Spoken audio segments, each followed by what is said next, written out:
आप सभी सम्मानित साथियों को नमो बुद्धाय, जय भीम, जय भारतीय संविधान।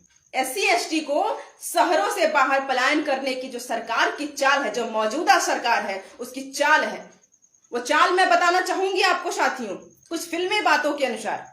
जैसा कि आपने आने वाली पीढ़ियां तो शायद फिल्में देखने लायक ही ना बचे, जैसे आज स्थितियां चल रही हैं उस स्थितियों को देख करके लग रहा है कि आने वाले बच्चे पता नहीं अपने अधिकार पाए या ना पाए, क्योंकि हमारे महापुरुषों ने जो पेड़ लगाया था उसको हमने तो खा लिया, लेकिन क्या हमने ऐसा कोई पेड़ लगाया है जो आने वाली पीढ़ियां खा सकती हैं?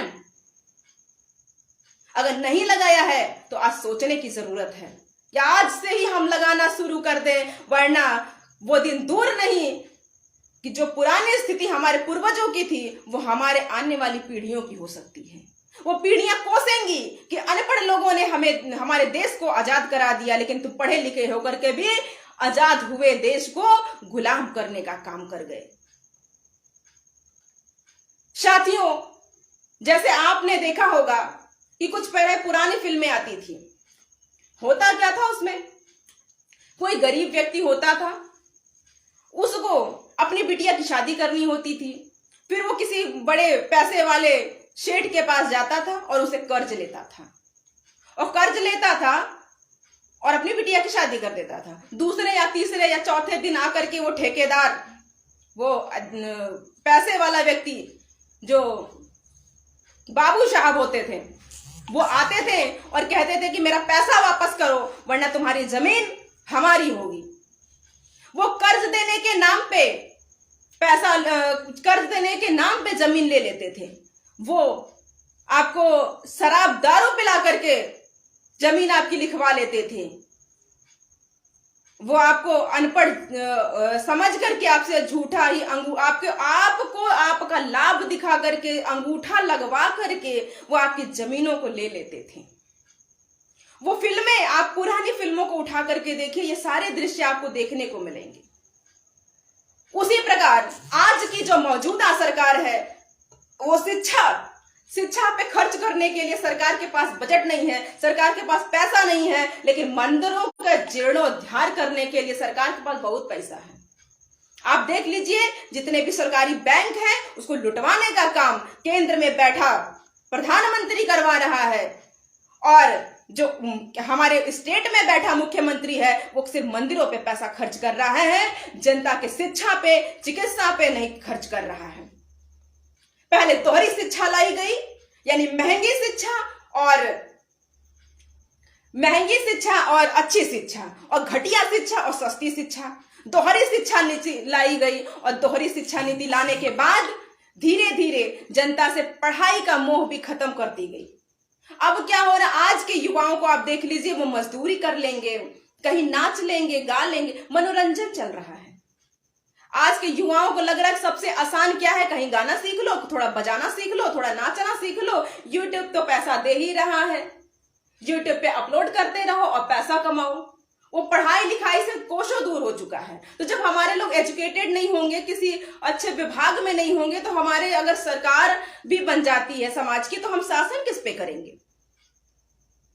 आज शिक्षा को खत्म किया गया, फिर नौकरियों को खत्म किया गया, जितने भी सरकारी उद्योग थे उनको निजी हाथों में लीज के माध्यम से दिया जा रहा है, यानी गिरवी रखी जा रही है, और बाद में सरकार के पास पैसा ही नहीं होगा तो वो लीज पे रखी हुई प्रॉपर्टी को छुड़ा नहीं पाएंगे, और सरकार पुनः भारत में बैठे पूंजीपतियों का गुलाम हो जाएगा।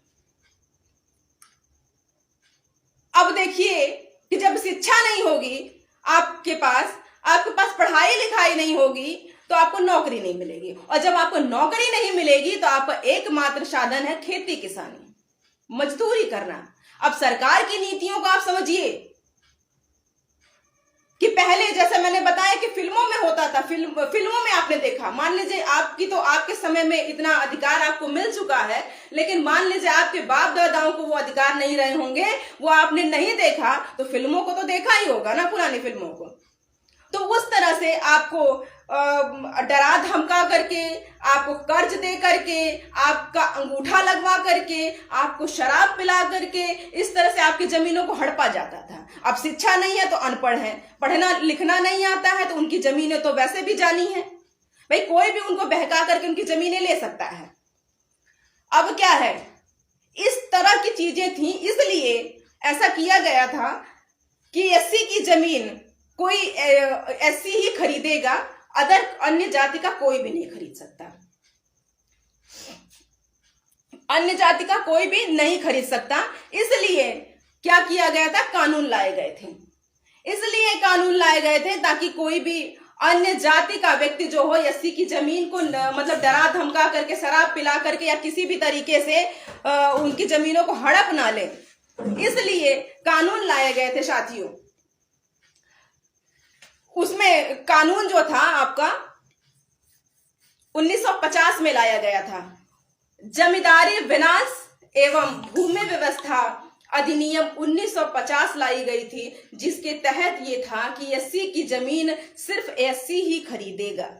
अगर कोई व्यक्ति खरीदता है तो उसको डीएम से परमिशन लेना पड़ेगा। लेकिन आज की मौजूदा मुख्यमंत्री माननीय योगी आदित्यनाथ जी ने ये कानून को भी हटाने का काम कर दिया और कह दिया गया कि एससी की जमीन कोई भी खरीद सकता है, उसे डीएम से परमिशन लेने की आवश्यकता नहीं है। यानी कि उसकी रोजी रोटी का एकमात्र जो साधन था उसको भी छीनने का काम सरकार ने अन्य लोगों को कर दिया।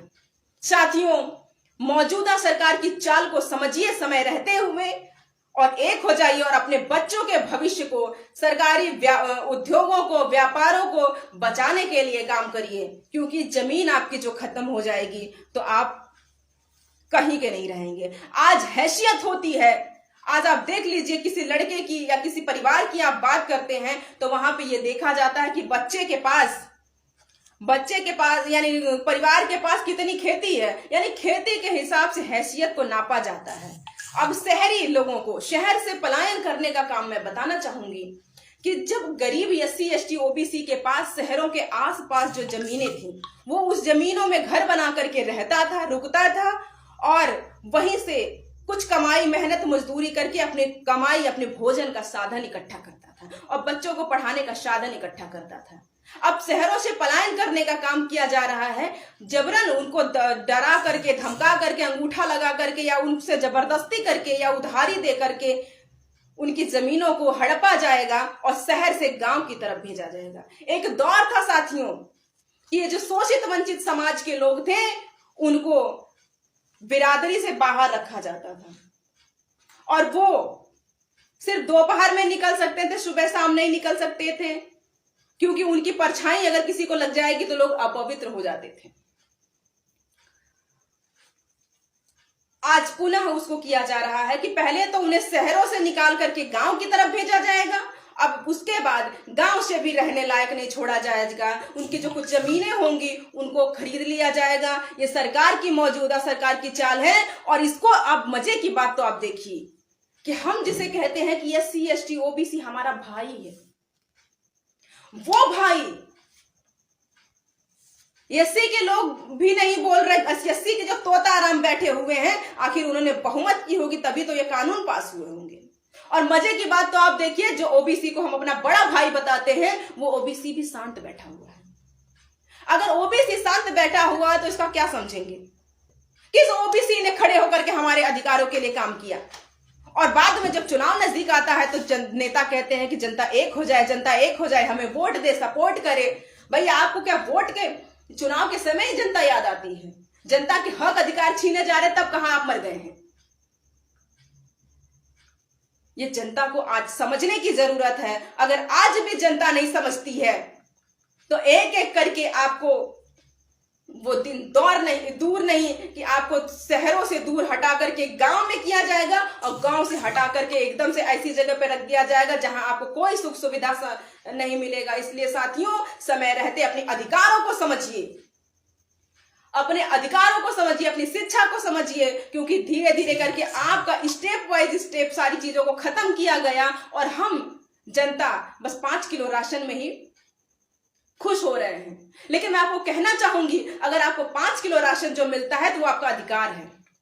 आप ये मत समझिए कि हमें 5 किलो राशन सरकार दे रही है तो हम सरकार के गुलाम हो जाएंगे। नहीं, ये आपका अधिकार है। आप जो सरकार आती है, जो भी सुविधा स्कीम निकालती है, उसका आप पूरा पूरा लाभ लीजिए। लेकिन वोट करते समय इतना याद रखिए कि किसने हमारे बच्चों, हमारे आने वाली पीढ़ियों के भविष्य को बर्बाद करने का काम किया है, उसे बायकॉट करना है।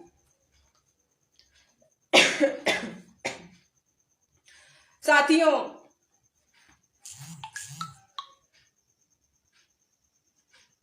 भारत कृषि प्रधान देश है। भारत कृषि प्रधान देश है और जो जीडीपी है, यानी कि सकल घरेलू उत्पाद है, उससे ही बहुत कुछ प्रॉफिट होता है सरकार को। लेकिन आज उसको भी घटाया गया। मतलब आज आपकी जीडीपी कितना नीचे डाउन होती चली जा रही है, और इसकी जिम्मेदार कौन है? सरकार में बैठे हुए लोग इस चीज को बढ़ावा नहीं देते हैं। मतलब एक एक चीजों को, आपकी एक एक चीजों को घटाने का काम किया जा रहा है साथियों। उसे बढ़ावा देने की जरूरत है और समय रहते संभलने की जरूरत है, कुछ सोचने की जरूरत है, कुछ सुधारने की जरूरत है, अपने अधिकारों को समझने की जरूरत है साथियों। वरना एक एक करके आपकी शिक्षा खत्म की जा रही है, आपकी चिकित्सा खत्म की जा रही है, आपकी नौकरी खत्म की जा रही है, आपके उद्योग व्यापार धंधे को खत्म किया जा रहा है, और एक एक करके अब आपकी जमीनों को भी खत्म कर लिया जाएगा। और आने वाले समय में आप जब अनपढ़ और जाहिल रहेंगे तो आपको किसी भी तरीके से गुमराह करके आपकी जो जमीनें हैं, जिससे आपकी हैसियत नापी जाती है, उसे भी खत्म करने का काम किया जाएगा। और आप समय रहते नहीं संभले तो आप ऐसे ही बिगड़ जाएंगे। इसलिए साथियों, मैं कहना चाहूंगी कि अम्बेडकर साहब ने कहा था कि नायक पूजन लोकतंत्र में खतरा है। इसलिए नायक के पीछे जाना छोड़ करके क्षेत्रीय विकल्प आप स्वयं चुनिए, जिसको आप अपने सुबह शाम आप मिल सकते हो, जिससे आप अपनी बात कह सकते हो, और समय रहते आप उसे हाथ पकड़ के काम करवा भी सकते हो। लेकिन ऐसे को नेता आप नायक ना मानिए जो आपके हक अधिकारों पे जब हो रहा है उसको लेकर के बैठा हुआ है साथियों। तो इन्हीं शब्दों के साथ मैं आपको कहना चाहूंगी कि अपने अधिकारों के प्रति जागरूक हो और जाने समझे, और ऐसी जो घटिया मानसिकता वाले लोग हैं उन्हें उखाड़ फेंकने का काम करें, और जो आपके हक अधिकारों पे भी जो नहीं बोलता है उनको भी सपोर्ट करना छोड़ दें, और विकल्प विकल्प विकल्प चिल्लाना छोड़ करके क्षेत्रीय नेता सोशियो पॉलिटिकल तैयार करें। इसी में आपकी भलाई होगी, क्योंकि क्षेत्र के लोगों से आप मिल सकते हैं, बात कर सकते हैं। और मैं कहना चाहूंगी साथियों, इन्हीं शब्दों के साथ आप सभी लोगों को एक बार आज बैकवर्ड मूवमेंट की जरूरत है, क्योंकि एक फॉरवर्ड और बैकवर्ड की लड़ाई हमारे देश में रही है। जो ठाकुर रहा है, जो बनिया रहा है, जो पंडित रहा है, उसने ही हम सभी लोगों पे शासन करने का काम किया है। और अंबेडकर साहब ने हमें आर्टिकल 16(4) के तहत पिछड़ा बताया है, यानी कि SC ST OBC सभी पिछड़े हैं। लेकिन आज भी हमारे ही नेता कहते हैं कि SC ST दलित है और OBC को कहते हैं पिछड़ा है, जबकि पिछड़ा तो अन्य पिछड़ा है। यानी कि पिछड़े सभी हैं, हम तो कुछ ज्यादा ही पिछड़े हुए हैं, सामाजिक और शैक्षणिक रूप से हम कुछ ज्यादा ही पिछड़े हुए हैं। और OBC का जो था वो अन्य पिछड़ा वर्ग है, यानी कि पिछड़ा वो भी है। आज भारत में फॉरवर्ड और बैकवर्ड की लड़ाई है, इसलिए सभी बैकवर्ड लोगों को एक साथ आने की जरूरत है साथियों, वरना ऐसे ही आपकी एक एक करके अधिकारों को खत्म किया जाएगा और आप देखते ही देखते रह जाएंगे, और एक दिन आपकी सारी चीजों नष्ट हो जाएंगी और आने वाली पीढ़ियां आपको गाली देंगी कि हमारे पूर्वजों ने हमारे लिए बहुत, तुम्हारे पूर्वजों ने तुम्हारे लिए बहुत कर दिया, लेकिन तुमने क्या किया? तुम्हारे पूर्वजों ने एक पेड़ लगाया, उसके फल को तो तुमने खा लिया, लेकिन क्या हमें खाने के लिए तुमने पेड़ लगाया? अशिक्षित होने के बाद भी हम अपने हक अधिकारों को नहीं जान रहे हैं, अपनी जाति में बटे हुए हैं और जाति को बढ़ावा दे रहे हैं। आज जो दौर आ गया है मिशन खत्म होने की वजह से, कि हम सभी लोग क्या हो रहा है, बटे हुए हैं, एक दूसरे के घर खाना नहीं चाहते, एक दूसरे के घर पीना नहीं चाहते हैं, उसे खत्म किया जा रहा है। इसलिए साथियों, मैं कहना चाहूंगी कि OBC जो इस बात पे घमंड में बैठा हुआ है कि हम अर्जक समाज हैं, यह अधिकतर नेता मंत्री कहते हैं कि हम अर्जक हैं, लेकिन अर्जक में अर्जक कोई भी हो सकता है। अर्जक मीन्स होता है कमेरा। भाई कमाई करने वाला, उद्योग धंधा करने वाला कोई भी हो सकता है। इसलिए साथियों, इन सभी चीजों को समझिए और उम्मीद करती हूं कि मैंने जो बात आपको बताई थी वो आपने बहुत अच्छे से समझी होगी और अपने अधिकारों के प्रति जागरूक होने के लिए एक साथ आने की जरूरत है। घड़ी की सुइयों की तरह SC ST OBC यानी कि जो 3 सुइयां होती हैं उस जब लेकिन किसी का अलग अलग होती हैं, लेकिन जब किसी का 12 बजाना होता है तो इकट्ठा हो जाती हैं। इसलिए साथियों, आपके अधिकारों के साथ, आपके बच्चों के अधिकारों के साथ खिलवाड़ हो रहा है, उसे बचाने के लिए आज एक होने की जरूरत है। पार्टियों का मुंह ना देखिए, मोह ना करिए। अधिकारी, मंत्री, नेता कभी नहीं आपका बचाएंगे, आप जनता को स्वयं बचाना होगा। इन्हीं शब्दों के साथ आप सभी लोगों को मैं नमो बुद्धाय, जय भीम, जय भारतीय संविधान करती हूँ।